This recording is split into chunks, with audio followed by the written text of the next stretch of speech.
happy to have David Kaplan, who's going to tell us about a cosmological solution to the hierarchy problem. Hello. Thanks for having me. I love coming here. No, I'm sorry I haven't come all year, but I'm in the Bay Area for another couple months. Where are you visiting? Stanford and Berkeley, mostly Stanford.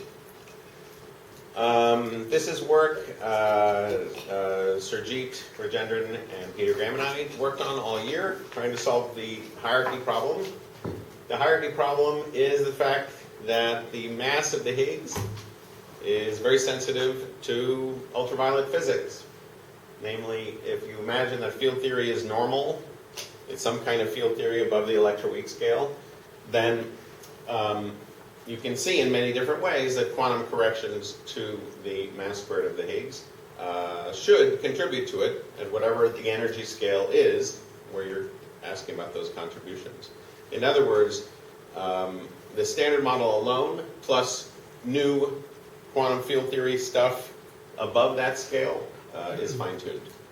And there are two approaches to solving the fine-tuning problem of the Higgs in the standard model. One is that the standard model is actually not the correct description well above the weak scale. There's new physics at the weak scale, namely supersymmetry, or that the Higgs is composite, for example, or maybe it's the end of field theory at the weak scale. Say quantum gravity takes over, or some other very dramatic things happen. But regardless of what it is, one approach to the hierarchy problem is that there's new physics at the weak scale that render the quantum corrections that we calculate to the Higgs mass to be incorrect. The second possibility is that they're not incorrect. There really is a field theory above the Higgs map that looks like the standard model, but it also looks very fine-tuned. And it is very fine-tuned in the sense that we're in a part of, say, a multiverse where the laws of physics are such that there's an accidental cancellation between contributions to the mass squared of the Higgs, and the mass scale of the Higgs is much lower than you would naively guess it to be because of an accident.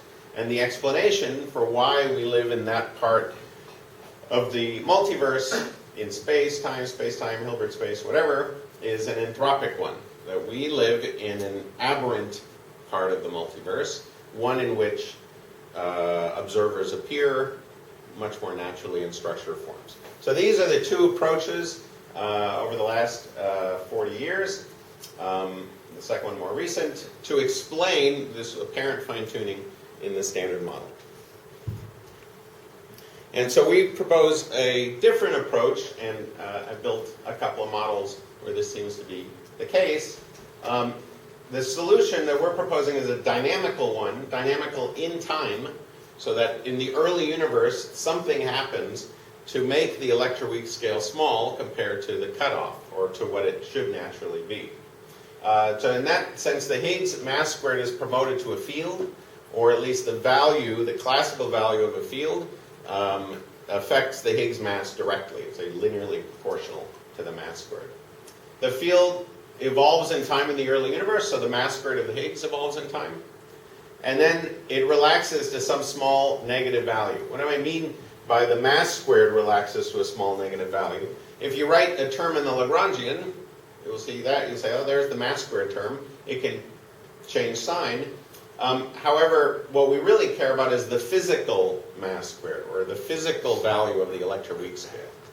And so the point is that while the mass squared of the Higgs evolves in time, when it crosses zero, or when physically the electroweak symmetry is broken, that electroweak symmetry breaking back reacts on this mechanism and stops it from rolling, or stops it from scanning, and gets you stuck at an electroweak scale which is much lower than the cutoff.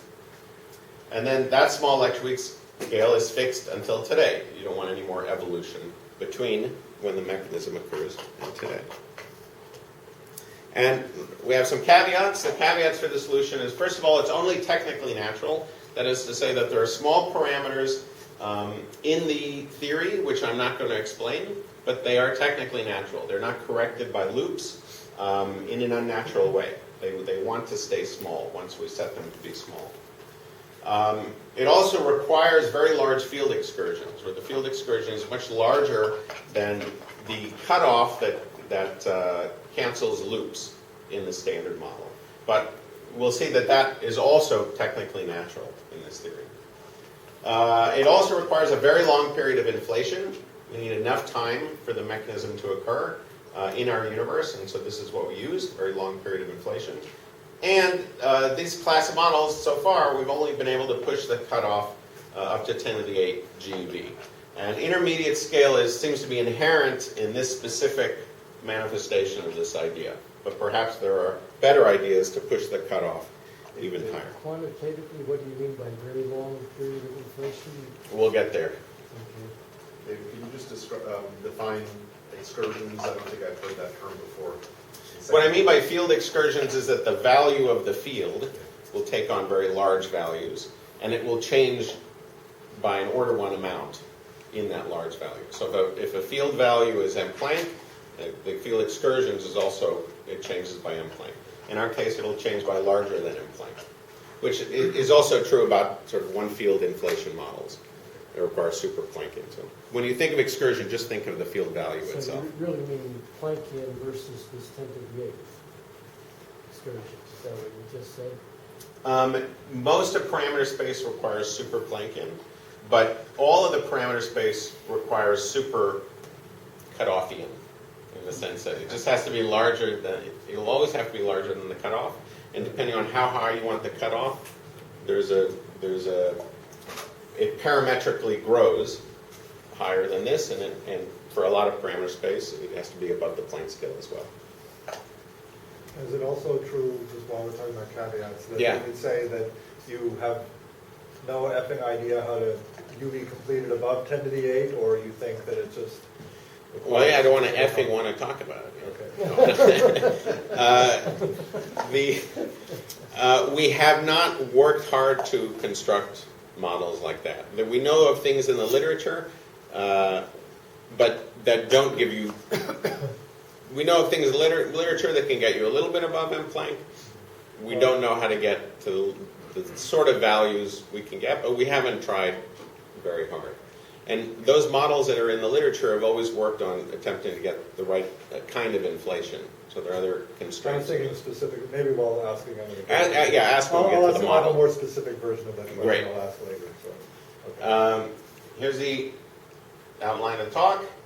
Model 1, the dynamics of how the mechanisms work, and then we add a little twist to Model 1, and I talk about the second model, and I briefly talk about inflation, which is, it's not brief, and then I'll comment on observables, and that will be brief too. The simplest model is the standard model plus the QCD axion. And what I mean by that is take the standard model Lagrangian, add a field, phi, and couple it to the strong interactions to QCD by phi over f GG dual with the correct normalization. Hopefully that's the correct normalization. Without this coupling, phi has an exact, well, appears to have an exact shift symmetry. When you add this coupling, it classically has a shift symmetry because this is a total derivative. And even perturbatively, it has a shift symmetry. Non-perturbatively, QCD will break that shift symmetry to a discrete shift symmetry. But perturbatively, adding phi, a kinetic term, and this term, classically and perturbatively realize a shift symmetry for phi, meaning phi can be shifted by a constant. And then I add the coupling, linear coupling to h squared. So I'm taking m to be the cutoff, or namely the scale at which loops in the standard model are cut off. And so natural value for the Higgs mass squared is of order m squared. I'm not being generous to myself. I could add 1 over 16 pi squareds here, but this is just scaling. So here's a cutoff contribution of the mass squared of the Higgs. And then I couple linearly to phi. And this coupling then violates the shift symmetry explicitly. And I will assume this coupling to be small. And we'll see what small means in a bit. But because it violates the shift symmetry, then loop corrections to the phi potential will produce various terms for phi. There's a linear term for phi. Hey, how you doing? There's a linear term for phi. If you close a Higgs loop, you get quadratic divergent tadpole. So here is something roughly technically natural size for the tadpole. And then you get a loop contribution that gives you a log divergent contribution to phi squared. So these, by counter terms, are required by technical naturalness. You can add other terms, higher order terms, but there are no loop contributions that render those except for finite contributions. So they turn out not to be relevant. But this is it. Now you have phi, which mostly is a shift symmetry, but is explicitly broken by this parameter g. It is just the standard model plus the axion, plus the fact that the axion here is non-compact. It can take on any field value we want, or we'll show the limit on that. And then I've added this coupling of the axion to the Higgs. So let's see, G is dimensionful? Dimensionful. Right. I could have written, this is just, it's simpler with a linear term. I could have made this phi squared with a dimensionless parameter too. So that part turns out not to be relevant. Should we be worried that CP is violated at tree level in the Higgs sector? G is very small, but we will eventually worry that CP is violated, and we'll bring it up. But in the Higgs sector, no, we're not worried about it. Below the QCD scale, we get confinement, and this is a rough approximation of what the QCD axion's potential is. I wrote cosine of phi over f, but really this is some periodic potential with period 2 pi f. So this is due to non-perturbative effects, and it breaks the shift symmetry from continuous to discrete by 2 pi f, but it still preserves the discrete shift symmetry. So again, G is a spurion of the breaking of the total shift symmetry of phi. If we want to be conservative in the effective field theory regime, we can imagine phi's potential as an expansion in a polynomial in g phi over m squared. Technical naturalness allows phi to always appear with g. All loop contributions to phi's potential always brings a g with every power of phi. And so if you imagine the potential is some Taylor expansion in this, g times phi, then for all of the terms to be the same order or less, as we go to higher order, the effective field theory regime for phi is m squared over g. Those are the values it has to be. However, since the other operators are not even required, I would say that this is conservative. So this is the, maybe I don't know when's the right time to ask it if you want me to. But, you know, the fact that you have this structure where G is this soft breaking and all the terms are set by that. Yeah. You might worry that if the symmetry is not exact, you would have the marginal couplings and they would be controlled by some other parameter. I mean, do you have anything to say about that? I mean, that's kind of the specific thing I was thinking of when I was worrying about the UV completion is that have you thought about whether it's reasonable that you can suppress those terms sufficiently that are in your ... like phi to the fourth, for example? Yeah, so first off, it turns out that even if you use the naive expansion, it's okay. I mean, you don't have to suppress them more than would be natural in terms of, I mean, if you allow me 4 pi's, then it turns out it's not important. Okay, so at that level, even if you do the full infinite series and ... you're okay. And just Jack's question was, can this be phi squared? So I can start with a marginal operator, phi squared h squared, and calculate all loop contributions, etc. And the whole story goes through the same. So in the squiggles mean that all the terms are the same order. They're all m to the fourth, basically, in terms of energy density. If you put in the loop, like this is an m squared, but m squared over some loop suppression, then you don't even need this field range for phi. And so at that level, you're okay, even if you have the full series. That said, there are 2 cutoffs in this theory. One is m. M is the cutoff for the Higgs. It's like supersymmetry at m, for example, or composite Higgs at m. But phi doesn't have to be cut off at m. Phi doesn't need a super partner at m. It doesn't need to be composite at m. Its cutoff is f. And so something has to happen to f at F to, say, explain this potential. And F can be much higher than M. And so that's to say that I think it's, we haven't written down explicitly, but naively it looks like you can write something at this cutoff M, which is pretty reasonable and not so crazy. And the craziness will have to come in at the scale F. In which case, I bet that you get the lowest order terms first from tree level exchange, and then the higher order exchange, maybe it's more suppressed, or I can imagine it being much more suppressed.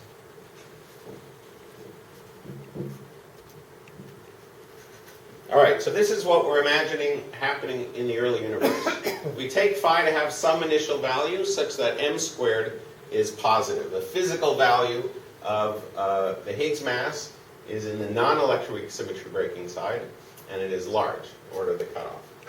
Then during inflation, phi's potential is flat enough such that it's Hubble damped. So it doesn't speed up, it slow rolls down its potential.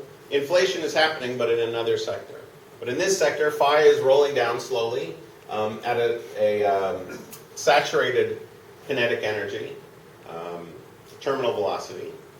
And as it rolls, the Higgs mass squared is changing, and there's some point in the potential where the mass squared, effective mass squared, crosses zero, and electroweak symmetry breaking turns on in a significant way. And when phi hits that value, electroweak symmetry breaking not only turns on, but because of, we'll see, the axion potential, the barriers, the cosine potential grows. And so the moment it gets to the scale where it's electroweak, these barriers will overcome this slope and it will stop the rolling. And so the whole point is that the Higgs, the electroweak breaking, controls this effective potential for phi. When the VEV is on, there are barriers, and when the VEV is off, there are no barriers. And because of that, we can dynamically stop as soon as the barrier is turned on in this seemingly fine-tuned region where the electroweak symmetry breaking scale is small, smaller than m.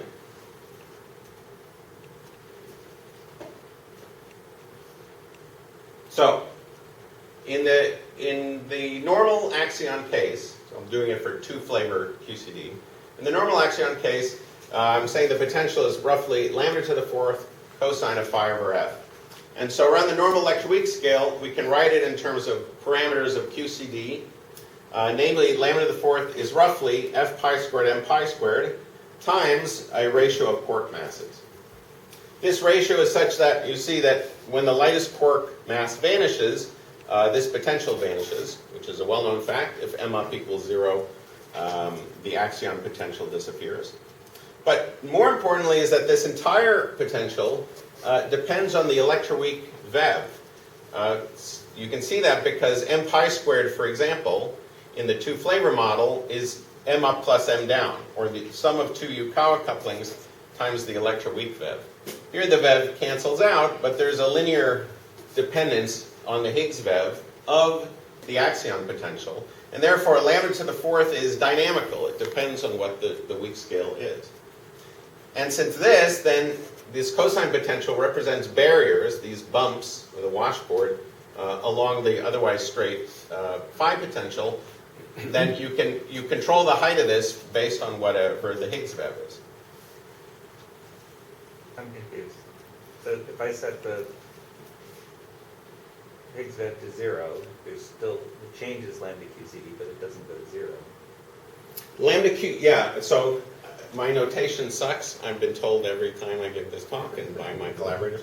But this lambda to the fourth is just to remind you that it's roughly 100 MeV to the fourth. But the actual coefficient of the axion potential literally goes to 0 if a quark mass goes to 0 or if the VEV goes to 0. It doesn't mean the QCD scale is going to 0. It just means that the, and in fact, it doesn't even go to 0, it's more subtle than that. But if the VEV is not turned on, then, at least to a very good approximation, the Pacheco-Quinn symmetry, or there's an axial symmetry which is left unbroken. And because the axial symmetry is left unbroken, you're not giving a mass to the Goldstone boson, to the axion. So in the case, let's say you have an axion and you have m up equals 0. So the axion is due to the spontaneous breaking of Pacheco-Quinn, and that's explicitly broken by QCD, by non-perturbative effects. But then you say, oh, I'm also going to set m up equal to 0.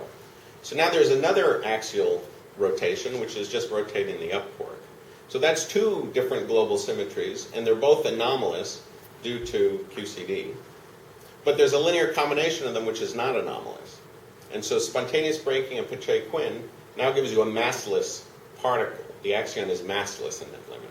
So the QCD scale isn't changing in that case. But because you've made m up equal to 0, there's an exact Goldstone boson, and it's the axion. In this case, it's close to that, where as you send the Higgs Vev to 0, you can say, oh, it looks like we've restored the symmetry. You haven't, because you have these Higgs couplings, and you can draw loop diagrams with Higgses, which will explicitly break the Pacheco-Quinn, or the axial symmetry, and gives you a potential. But now it doesn't look like QCD to the fourth. It's suppressed by powers of the Higgs mass. And so it just becomes a much tinier barrier. So at all scales, there is a potential, but it's very tiny. And by using this bad notation, it looks like it's QCD scale of 4. It's not. It's really, let me do it on the next slide. It's really this. This is roughly what lambda to the fourth is. It's f pi squared mu times m up plus m down. Mu is the QCD scale. It's something like the rho mass. So mu times this stuff is the pion mass squared.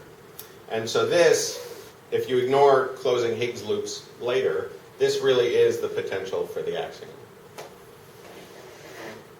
Does that make sense? Yeah. We'll go through the requirements on the parameters and see if there's a parameter space for which this model works. So first of all, phi stops rolling when the Higgs Vev, and the Higgs Vev stops growing when it stops rolling, when the slope of the potential turns around. So you're rolling down, bumps start to appear, and when the slope of the bump is as big or bigger than the slope of the underlying potential, then phi can stop rolling. And so that relationship is basically gm squared, which is the slope of phi without the axion potential, is roughly equal to lambda to the fourth over f. Or we can set this relationship between the parameters in the theory and the QCD scale. M squared and f are both cutoff-like scales, and g is this tiny breaking of the shift symmetry of phi. And so written like this, you see that the Higgs Vev is proportional linearly to g.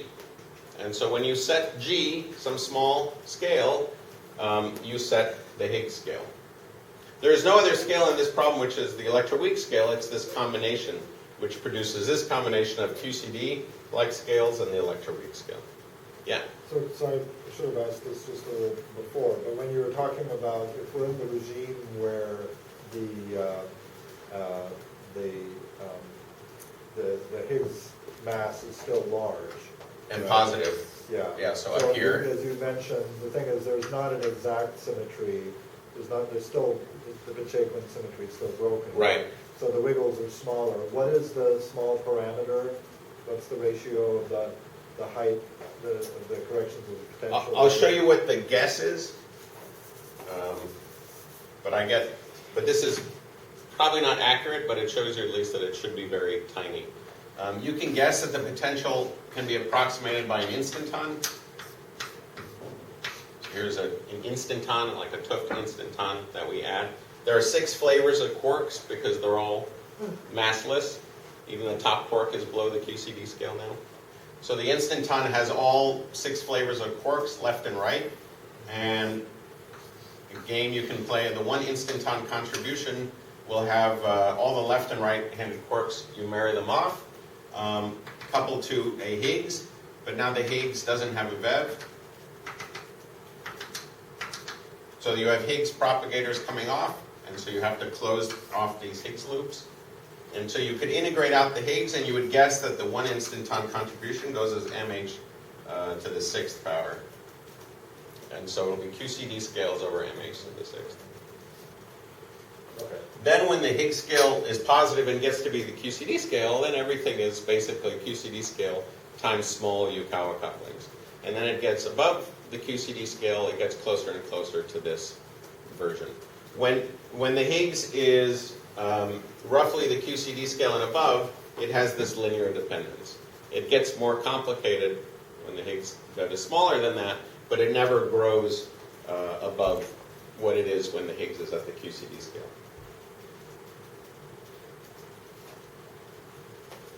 Just another Yeah. question here. So is this still, it's going to predict something about the actual QCD axion? It's going to solve the Peche-Quinn, have the Peche-Quinn solution For strong CP? for strong CP? We'll get or there, not? yeah, we'll get there. Okay. No, that's good. Let me go through the other parameters, though. So this relates the parameter G, or the cutoff, we say, to the other parameters in the theory, namely known parameters and unknown F axion and G. We will require the following things on our parameters. First of all, that the Hubble scale during inflation should be greater than m squared over m Planck.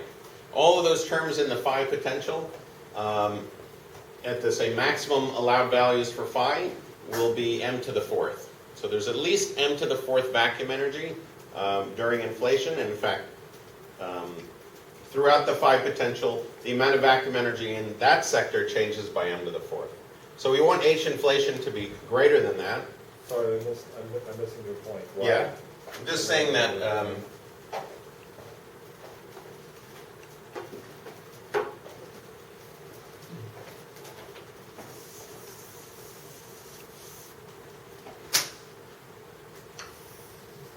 so I'm just saying that phi's, the extent to which phi rolls, say delta phi is m squared over g, and the difference in vacuum energy from some random starting point to where it ends up is of order m to the Oh, I fourth. see. I see. So I'm saying So you keep inflating. there's at least that much inflate. There's another sector which is doing inflation and it has more vacuum energy than this. So that's that limit. On the other hand, the Hubble scale of inflation must be less than the QCD scale. This is a different lambda. This is literally the QCD lambda. It's where the instantons turn on. And so if the Hubble scale is larger than the QCD scale, then you don't expect the axion bumps the potential to appear because one way of saying it is that the instantons themselves don't fit into a Hubble volume during inflation. So you'd expect that the Hubble scale, that this is only effective if the Hubble scale is less than lambda during this time. Now, Hubble scale less than lambda, Hubble squared is vacuum energy, over m Planck squared. So I'm not saying that the vacuum energy is less than QCD. What I'm saying is that the vacuum energy, or that Hubble times m Planck, which is the vacuum energy, the Hubble has to be less than QCD. So the vacuum energy has to be less than a few times 10 to the 8 GeV during inflation. So just take these two, combine them, and you get this requirement on the cutoff, which is that the cutoff has to be less than the intermediate scale of lambda QCD and m Planck, which is quite a high cutoff. Numerically, it's 3 times 10 to the 8 GeV. And now to Jack's question, since this really is a QCD axion, you can ask, does it affect the observable consequences? And it does. In this model, theta QCD is predicted to be roughly pi over 2, and that's large. And according to Maxime Pospelov, he said we should have been able to discover this in the 1950s because it predicts a neutron electric dipole moment of 10 to the minus 16 e centimeters. So this is anti-solving the strong CP problem. It's predicting a value which really is order 1.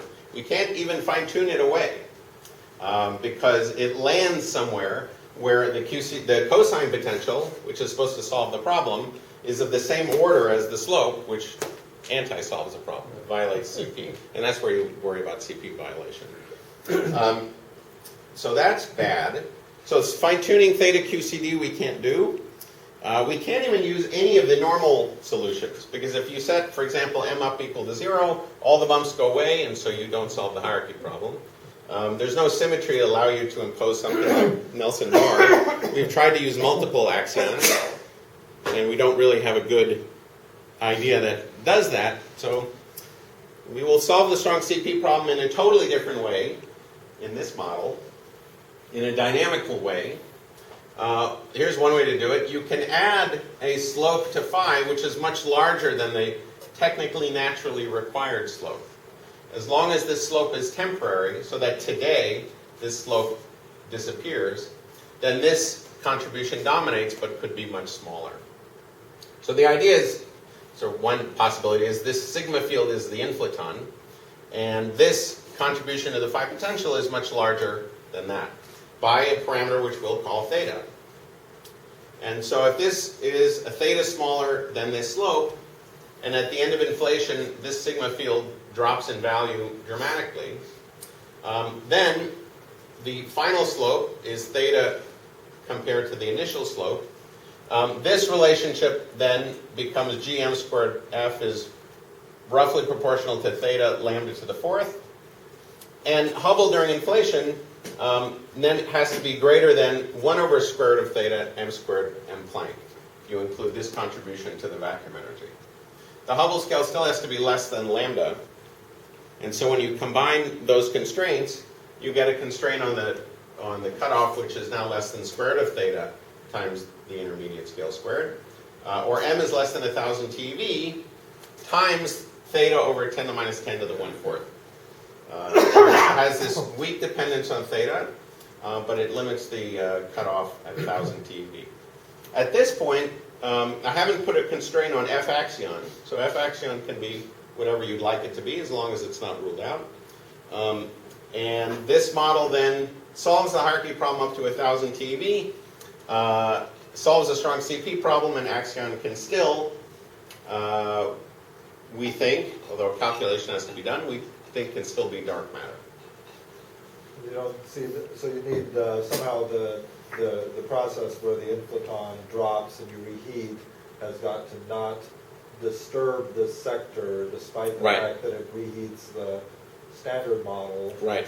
Is that clear that that's okay? We will go over that. And it turns out, it's not obvious at all, but it turns out that it doesn't have any, it doesn't do serious damage to it at all.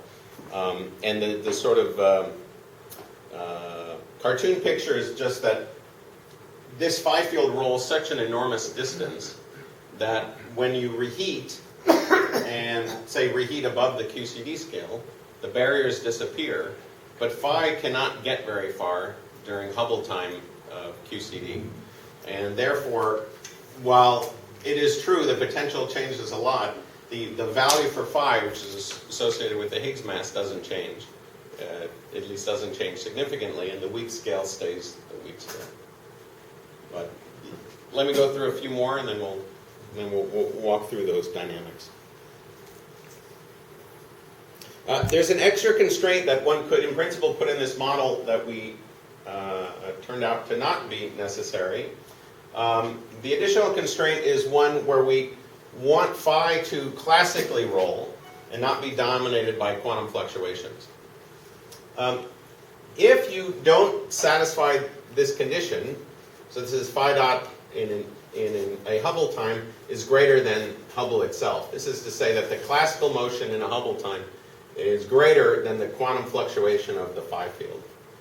This is akin to wanting delta rho over rho less than 1 for the inflaton. So if you put this constraint, if you violate this constraint, then while the central value, in a sense of phi, does roll down, some spreading occurs, and there will be some patches of the universe that dot the phi potential, even though the vast majority of them do end up here. If you wait long enough, you can say almost all of the universe ends up here at the electroweak scale, but there are some patches, non-trivially, there are some patches up and down along this phi potential where that patch does not have an electroweak scale. Now, you could worry about it because even though this is a tiny fraction of the universe, at the end of inflation, these guys can be vacuum energy dominated and then eternally inflate. And so then you have to ask, in terms of probabilities, what's the probability of being up here instead of here? Well, this started off most of the universe, but it eternally inflates, and then you have to talk about measures, and we don't, we think that's a direction we would not like to go.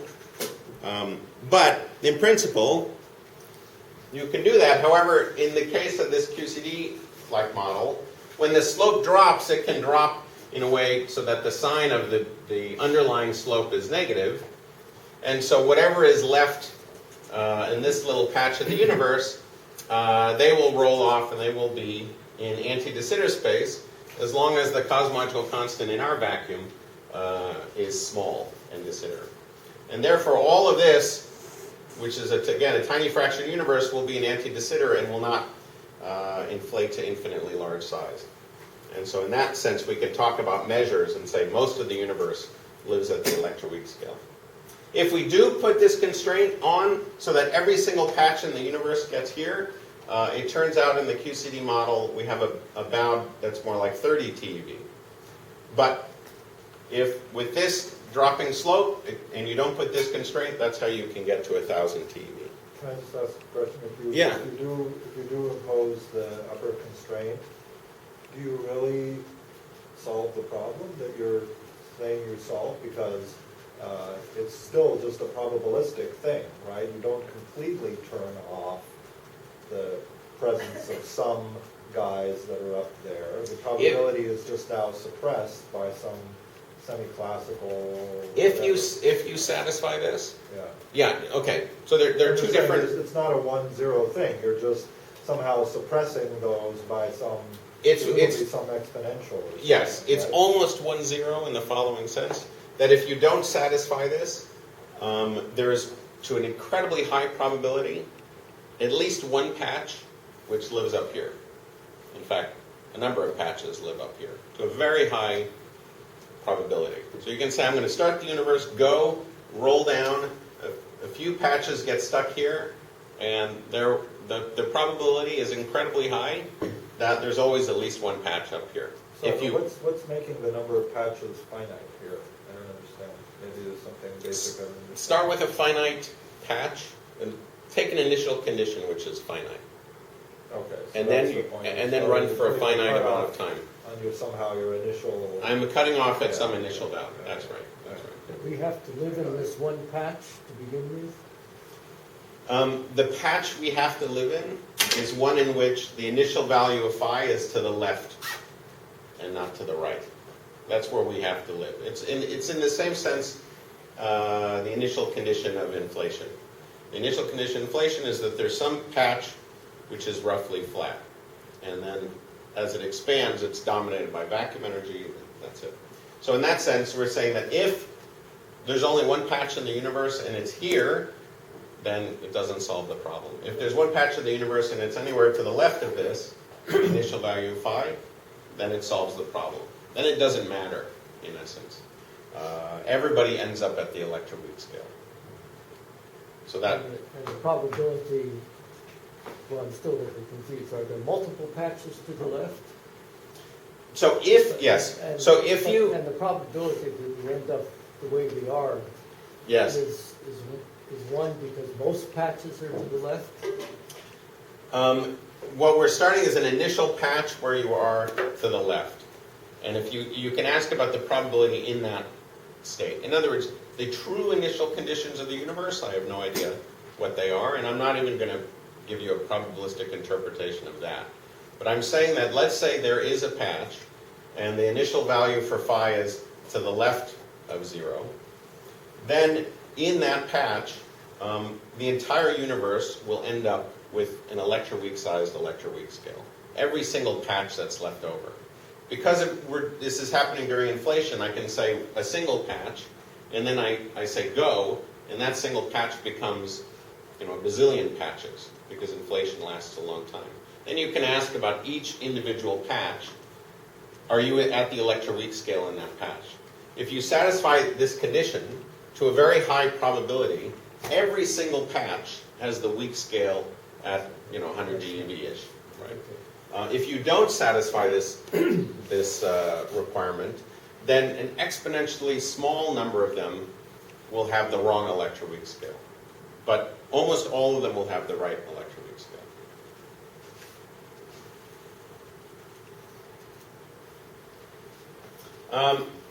There's another way to solve the strong CP problem, and it's just to not use QCD. So then it's a CP problem for some other group.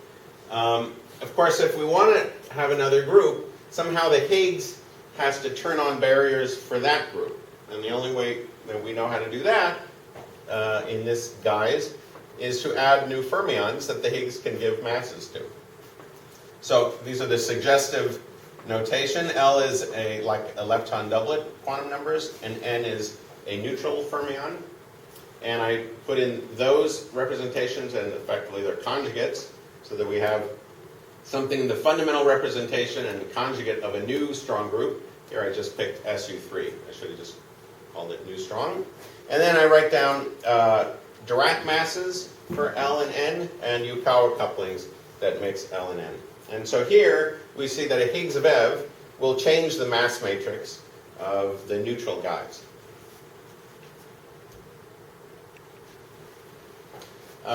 So for this model, I'll just assume that the L is much heavier than the confinement scale of this new QCD, and the confinement scale is much larger than the neutral mass. If you use naive dimensional analysis, the cosine potential, the coefficient in front of the cosine potential, goes as 3 powers of the new QCD scale and 1 power of the lightest fermion mass. I call it N1 because the lightest fermion will be a mixture of N and L.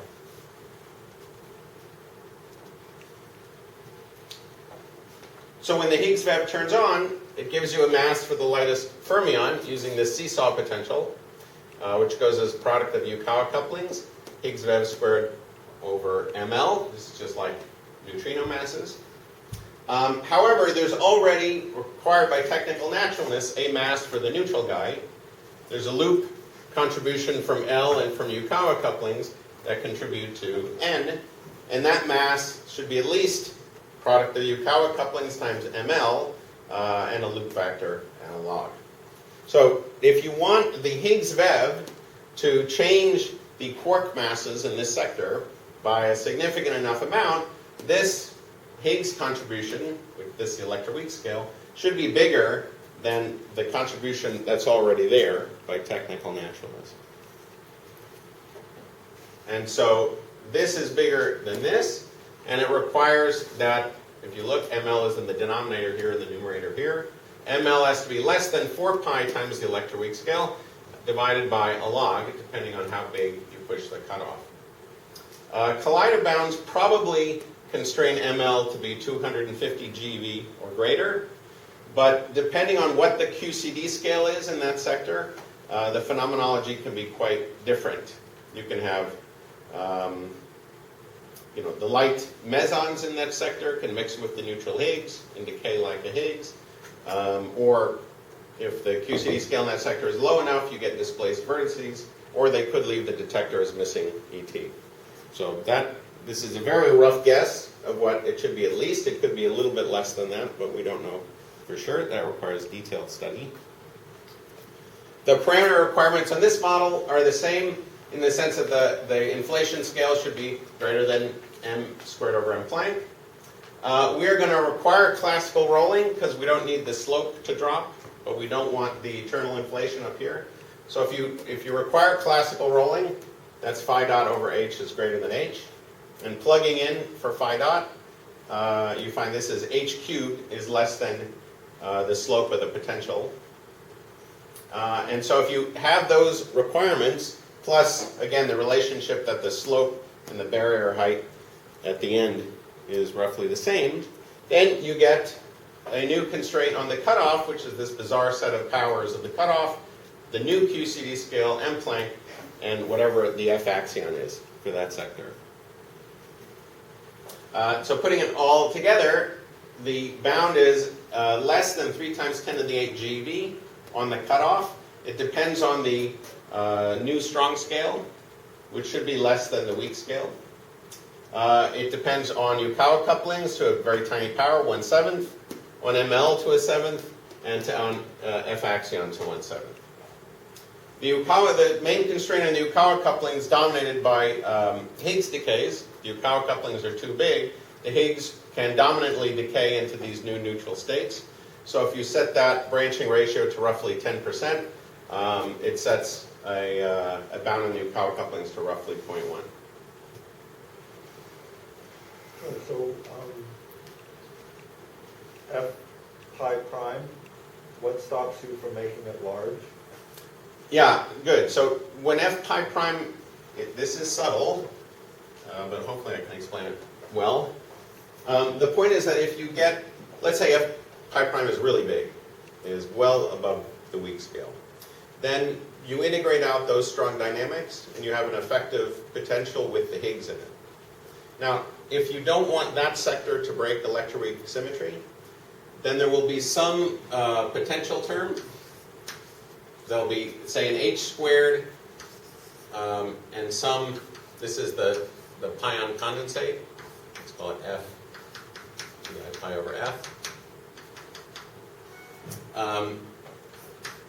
So this is something that might appear in the chiral Lagrangian. Can we have the lights just for a second? Yeah. Sorry. I got it. Thank you. So in the chiral Lagrangian, you should have,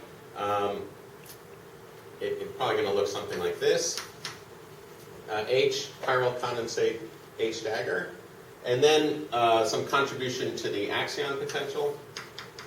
So either the pi over F. This is roughly the type of thing you'll get. It will go like H squared in the case that the condensate doesn't break electroweak symmetry, which is what we're taking. It's a vector-like. So if it goes as H squared, you can look at this operator and think, well, actually, I can close a Higgs loop and get the same operator, except without the Higgses. And you say, well, what do I put in there instead? You should put lambda squared, where this is the cutoff of the QCD scale, the QCD sector. If this lambda is much bigger than the weak scale, then we see that a Higgs VEV will have a smaller effect than an operator that's already in the action, which is this. And it's just to say that basically the Higgs VEV is electroweak. If you have something that's much bigger than electroweak in there already, then the Higgs VEV won't contribute in a significant way. The other option is, of course, you can make this sector break electroweak symmetry, and then this, in principle goes, this is in quotes, linear with the Higgs, and you don't have that problem, but of course then you've broken electroweak symmetry at whatever scale lambda is. So in both cases you have an upper bound on what the F pi is, and it should be, light compared to the weak scale. And on the other side, if F pi prime is getting small, Then it's fine. it's fine. It can go small, and this is, you get to the 3/7 power. It can get quirky. That's what you wonder. Yeah. That's what I was wondering. Absolutely. So, and this is exactly why, the bounds are highly model dependent, because as this gets small, thanks. If this gets small, then, what happens in the collider gets complicated.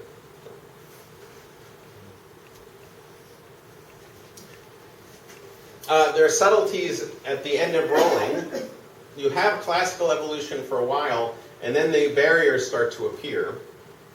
And the first set of barriers may cause quantum fluctuations such that you leave a few patches on these ledges, and they random walk themselves off of the ledges.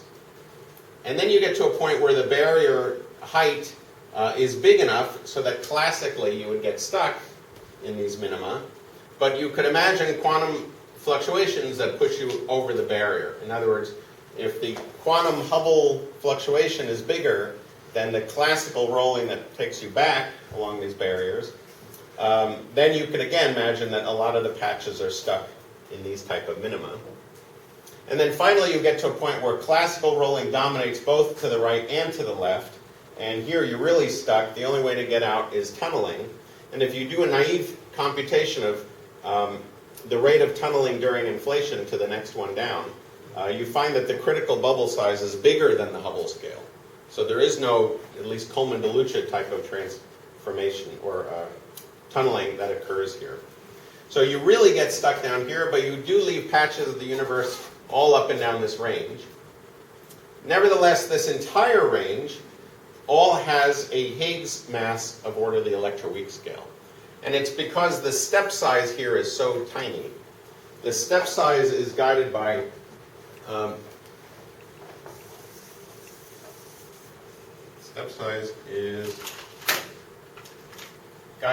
equation. The slope times f is of order lambda to the fourth. There's a theta here too for the QCD case. But that means g times f is lambda to the fourth over m squared. So this is QCD to the fourth over your cutoff squared. So GF is very tiny, and GF is exactly one step for the Higgs mass squared when you plug in F or phi. So every step you take changes the Higgs squared by this amount, which is something much tinier than the weak scale.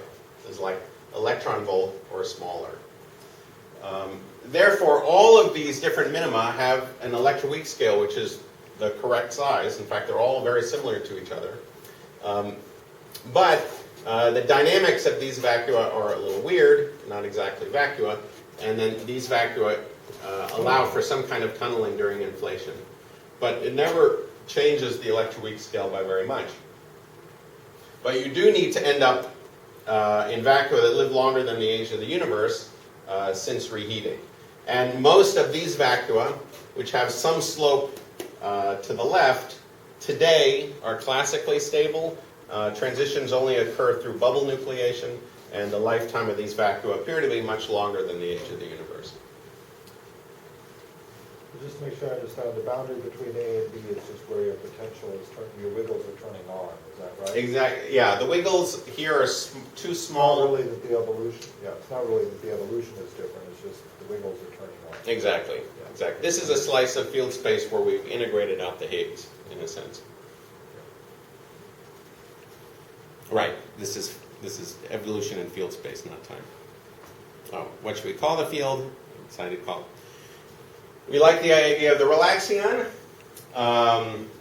both because it's an axion which gives you the relaxation of the weak scale, and also because if you don't see anything at the LHC, everybody should just relax. There are other possible solutions to this. This got from Google Images of relaxion, which is relaxation misspelled, and I noticed that this looks just like our potential, and so I thought we'd keep it. Now, a challenging part of our model is inflation itself, in that we need a large number of e-foldings to make this work. Delta phi, the distance it needs to travel, so that the Higgs can naturally be at the cutoff, but then can cross zero at some point, is that delta phi should be m squared over g. And so, if we require enough time for phi to traverse this field range, we can check if during inflation it does. Delta phi is phi dot times delta t. Delta t is the amount of time during inflation. That's n e-foldings times a Hubble time, or n over h inflation. So here's delta phi during inflation. Phi satisfies the slow roll condition, so it is also slow rolling during inflation. And so I can put in the equations of motion for phi dot. It gives you v prime over h. And then I can literally plug in what v is. V prime is just the slope, g times m squared. And again, there's a theta there in the straight QCD model. So from this, the requirement that delta phi is at least m squared over g, or can traverse m squared over g during inflation, sets a condition on n, the number of e-foldings. And we find in the QCD type model we need 10 to the 48 e-foldings. And in the non-QCD model, we require at least 10 to the 37 e-foldings. And that many e-foldings will allow phi to change value by m squared over g and find the electroweak vacuum. So that sounds like a lot. It's not, 60 e-foldings. It's closer in language to 10 to the 60 e-foldings, although 10 to the 60 is much bigger than 10 to the 48. It is clear that you can actually get that much inflation, not the full phenomenology of inflation, but at least that many e-foldings with classical rolling. So for example, you have a single field, with an m squared phi squared potential. This is capital Phi, different than the other phi. In this model of inflation, you can calculate the number of e-foldings, and you get approximately the initial value for phi squared over m Planck squared, assuming phi moves at least order 1 during inflation. To require classical rolling, which is again the classical roll distance is bigger than the quantum fluctuations of the inflaton, we require phi dot over h is less than h. This is now literally delta rho over rho is less than 1. And plugging in for the potential for phi, we get this condition, or that the potential energy density itself is less than m Planck to the 4th over n. So this gives us a condition on n, the number of e-foldings, which is m Planck over our cutoff to the 4th power. Now we're putting that the vacuum energy is at least the cutoff, m to the 4th. N is less than m Planck to the, or over m to the 4th power, and you get an extra power of theta if it's the QCD model. So then the requirement that n is big enough to make our mechanism work, we find plugging in both sets of parameters that in the QCD model we can get cutoffs of, say, 100 TeV, and we can get cutoffs up to almost 10 to the 9 GeV in the non-QCD model. So with tight constraints, we can still get high enough cutoffs in QCD, and as high cutoffs in the other model as well, the non-QCD, that we need just with a single field in m squared phi squared. But you do need phi to be exponentially large compared to m Planck. Phi will have to be something like 10 to the 18 m Planck, yes, not GeV. So, yes, it needs to, this means super duper Planckian modes, and the duper is the thing that goes in the exponent. Now, what this doesn't produce is the correct delta rho over rho at the end of inflation. The reheat temperature is quite low in these cases. It's MeV, and you can't get delta over rho 10 to the minus 5, and you can't get the tilt. So you would need some other, this needs to be the early inflation, and you need some other dynamics to produce phenomenologically what we see for those last 60 e-foldings.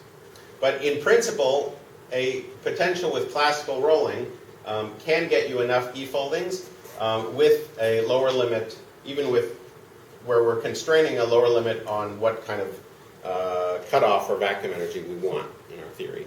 I'm sorry, but I didn't follow all these equations, so I'm not understanding why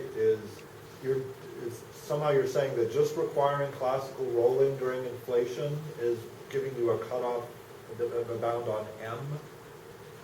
There are two constraints. One is that there's classical rolling, and the other one is that the vacuum energy is at least cut off to the 4th. So this is just the statement that you're inflating during the entire evolution. Right. Exactly. Those two together, okay. Yeah. So in other words, I can change this v. This v is greater than m to the 4th from the other sector. So once you put that in, it's a relationship between n and m. Okay, I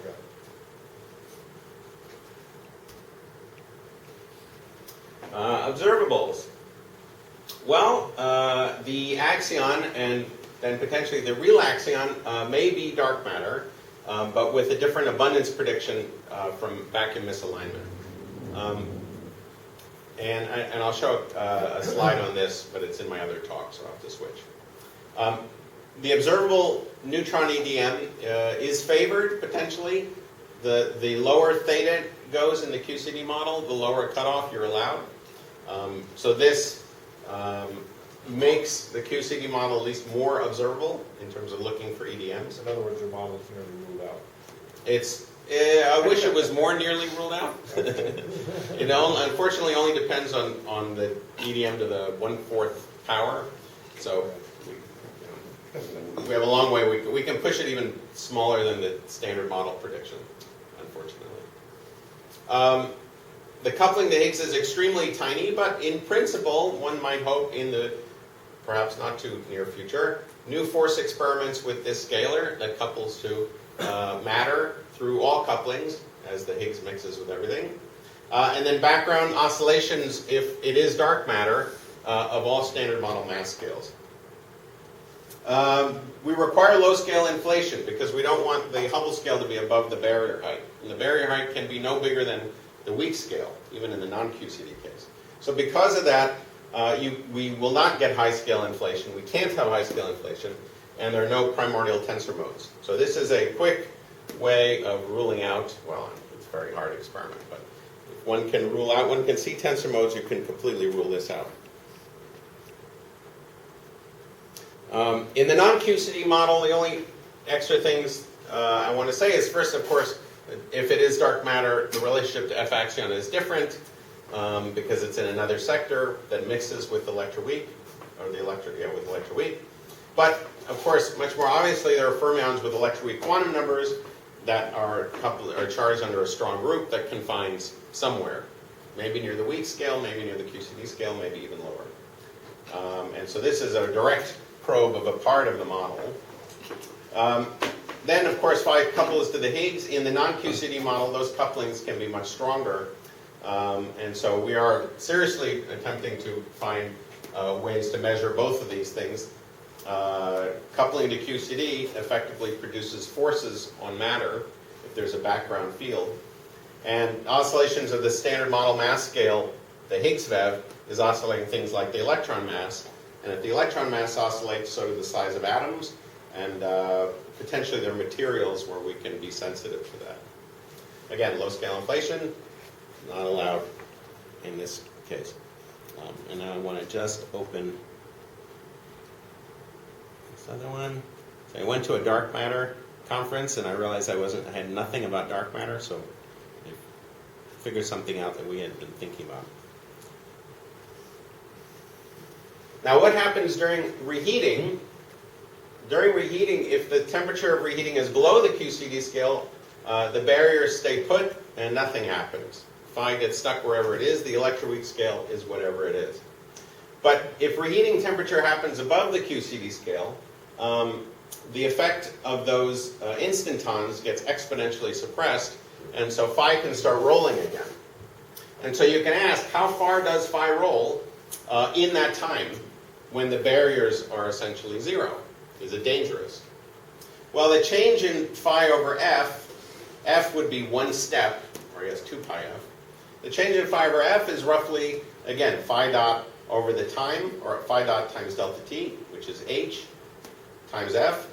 I can replace phi dot with v prime over h. And then for the QCD model, I can replace v prime with lambda to the 4th over f times theta QCD. And the Hubble scale in which the barriers start to be just big enough, I'll call that TB, T for T barriers. So h squared is t to the 4th over m Planck squared. So now I have this relationship, and I can ask, in the QCD case, when do the barriers start to become important enough? And you can check.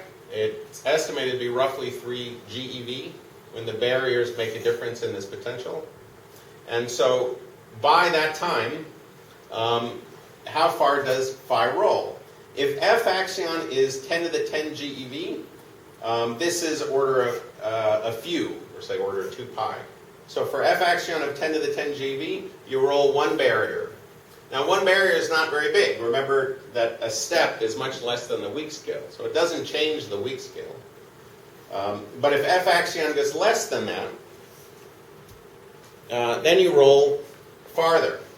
So let's plug in, let's say F axion is 10 to the 10 GeV, and our theta QCD is 3 times 10 to the minus 10.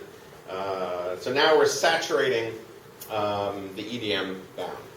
If you saturate the EDM bound, what happens is, because you start in the minimum of the potential, so here's the potential, you start at some minimum here, and then when you reheat, say the barriers go away, this is your initial value for phi. And then phi rolls some amount, delta phi. If that delta phi is less than 1 period, it becomes essentially a predicted misalignment angle for phi. And so you can predict the misalignment theta naught as a function of F axion and the actual theta QCD, the measurable electric dipole moment.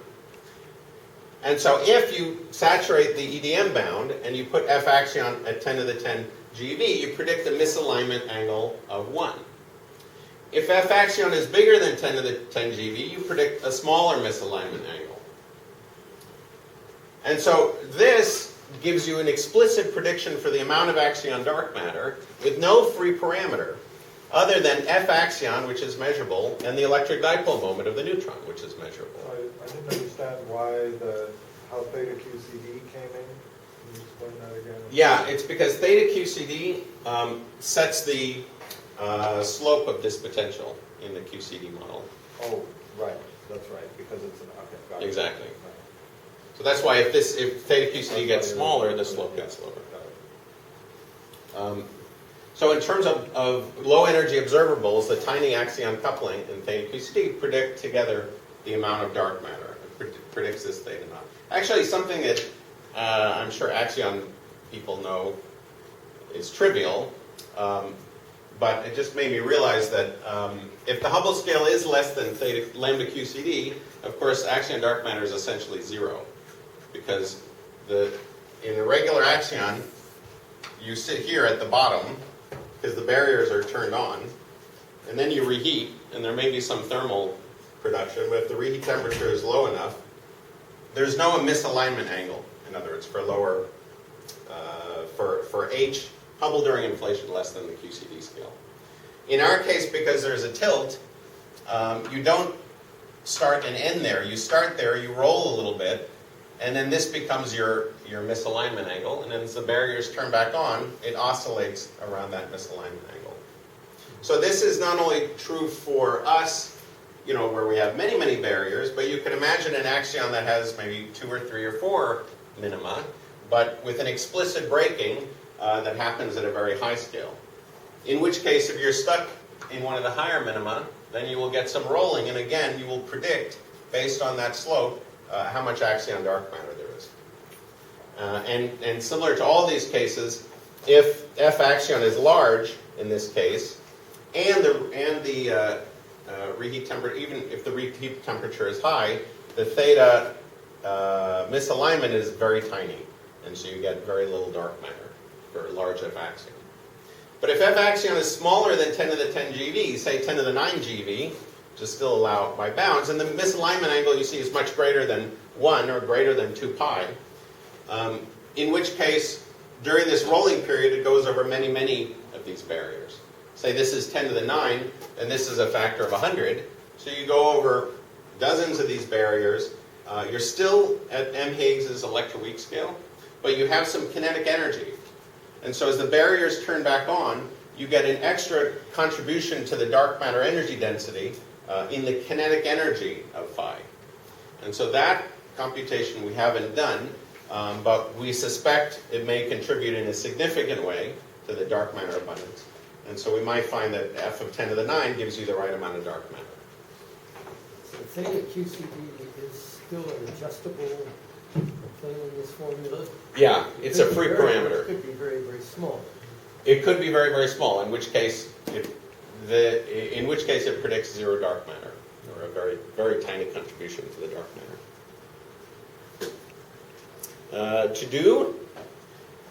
It would be nice to have complete inflation models that solve everything and get even the tilt right, etc.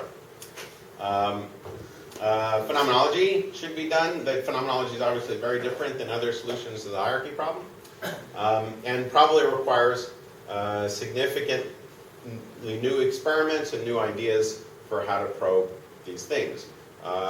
Whether it's dark matter, say it's light bosonic forces, or this boson is heavy enough to have decays and cosmological predictions. Of course, in the non-QCD case, there are collider predictions, but it's only electroweak charged stuff. And then there are new forces, because phi is coupling to the Higgs and the Higgs Vev. We don't have an ultraviolet completion. People write down things such as axion monodromy and the like. So maybe Nemanja will help with this.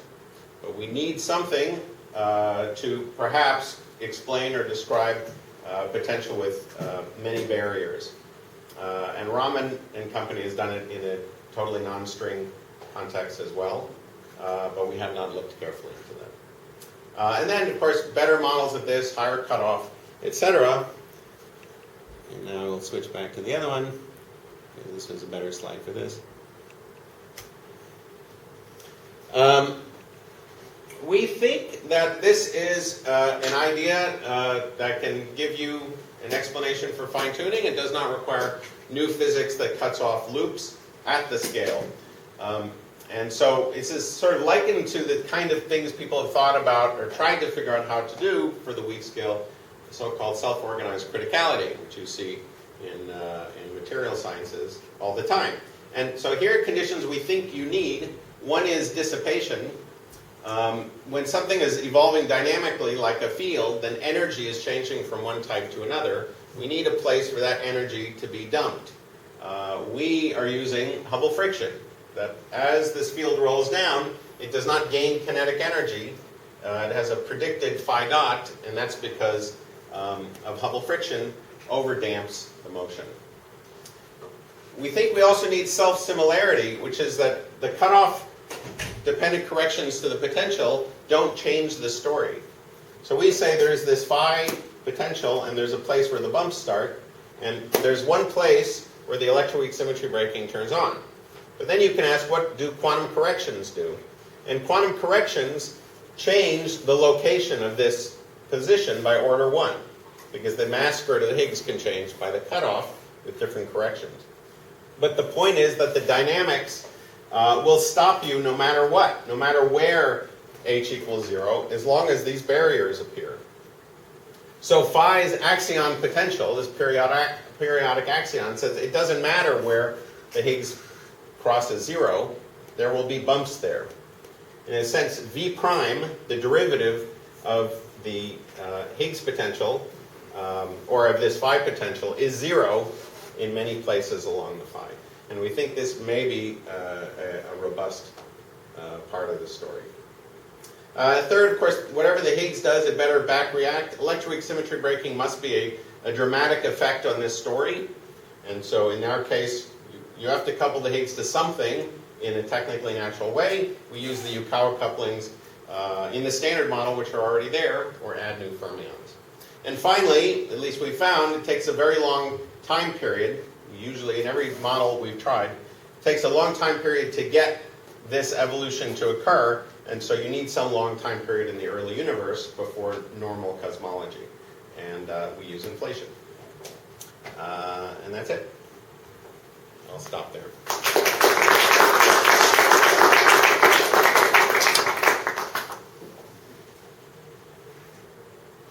I've already asked a lot of questions, but I have more. I'll ask just one.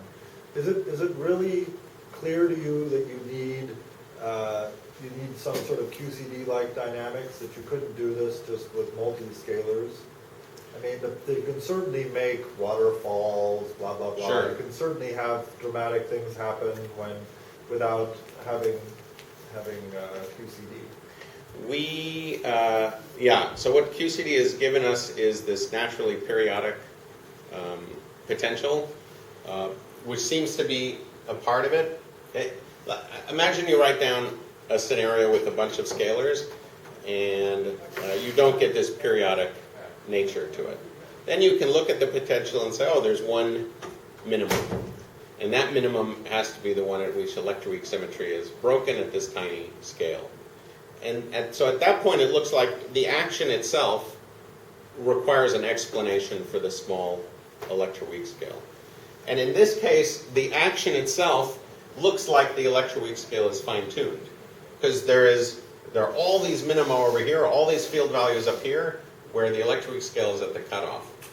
And there's one tiny narrow region in field space where the electroweak scale is small, and it looks like a very fine-tuned region, but it's such that the initial conditions and the dynamics always get you stuck there. So it turns out not to be fine-tuned dynamically, whereas if you just look at the field space, it looks fine-tuned.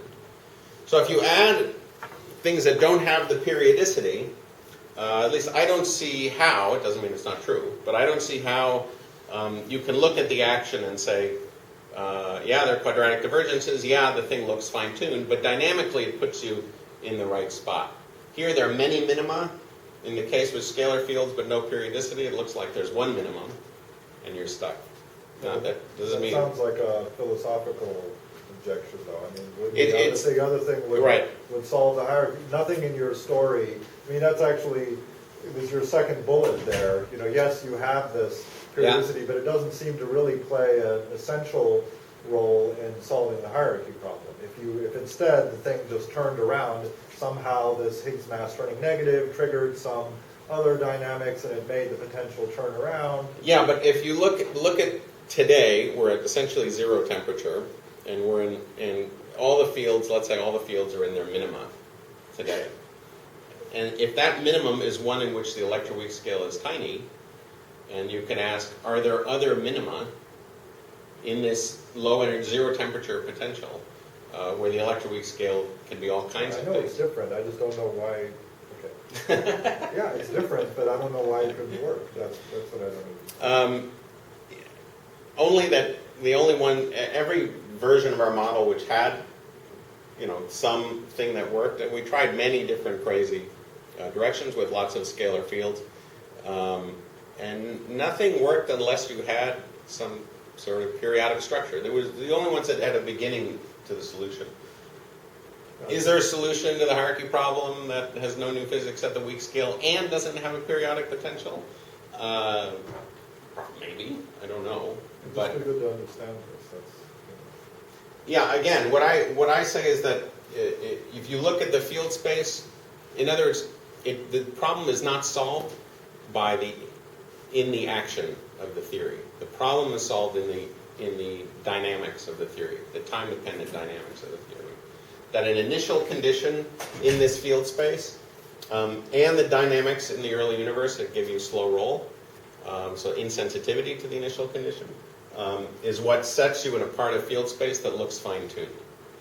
But if you have a potential that's not periodic, you can ask where are the minima. Maybe in that case it's more chaotic, but there are lots of minima. But you only land in the minimum, which gives you a tiny electroweak scale. It is philosophy, but this is the thing that worked, and we never had even something close to concrete where there wasn't something like this periodicity. So, but it would be cool. I'll shut up now. Any other questions?